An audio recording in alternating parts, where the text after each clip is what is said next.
Hello friends, welcome to this video.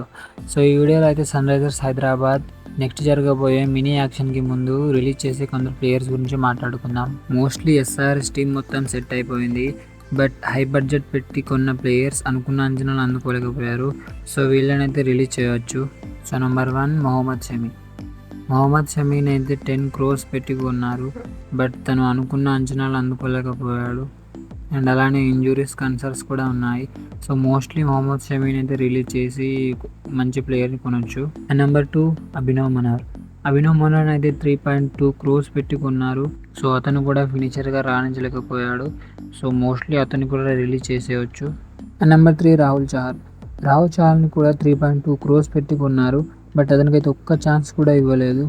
So అతన్ని కూడా పక్కా release చేసేస్తారు. ఎందుకంటే జీసన్ అన్సారీ లాంటి ప్లేయర్స్ లో బడ్జెట్లోనే బాగా పర్ఫామ్ చేశారు. సో అతన్ని రిలీజ్ చేసేసి ఒక మంచి ఇండియన్ స్పిన్నర్ కోసం చూస్తారు. And number 4 Adam Zampa. Adam Jampani కూడా 2.4 crores పెట్టి కొన్నారు. బట్ అతనికి కూడా ఎక్కువ ఛాన్సెస్ రాలేదు. అండ్ వచ్చిన ఛాన్సెస్లో బాగా పర్ఫామ్ చేయలేదు. సో అతన్ని కూడా వదిలేస్తారు. And number 5 Simarjeet Singh. సిమర్జిత్ సింగ్ని మాత్రం 1.5 crores పెట్టి కొన్నారు. బట్ అతను కూడా రన్స్ బాగా లీక్ చేశాడు. సో అతన్ని కూడా రిలీజ్ చేసేస్తారు. అండ్ నెక్స్ట్ బ్యాడెంకర్స్ని కూడా 1 crore పెట్టి కొన్నారు. బట్ అతను కూడా ఇంజురీ కన్సర్న్ వలన మధ్యలోనే వెళ్ళిపోయాడు. And next Wiaan Mulder, Smaran Ravichandran. So వీళ్ళైతే రీప్లేస్మెంట్ కింద వచ్చారు. సో వీళ్ళనైతే పక్కా రిలీజ్ చేసేసాడే.